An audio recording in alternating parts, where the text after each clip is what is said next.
Сәлем достар, бүгінгі видеода Excel-дегі бағандардың орнын ауыстырып үйренеміз. Мысал ретінде мына кестемен түсіндірсек, мысалы мына Б бағанына бізге детский магазиннің аттары емес, керісінше айлар аттары керек. Январь, февраль, март, апрель деп. Ал мына бағанға бізге магазиндер атаулары керек. Бұны әрқайсысын мында жеке копировать етіп отырудың қажеті жоқ. Ең оңай тәсілі бағандарды ауыстырғымыз келетін бағандарды таңдаймыз. Мышканың оң жағын басып, копировать батырмасын басамыз.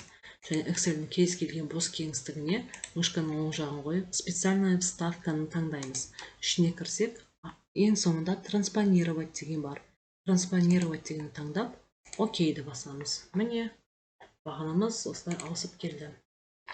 Каналға тіркелуді ұмытпаңыздар, видеомызды лайк басыңыздар, алда керекті мәліметтер көрсетіледі. Рахмет.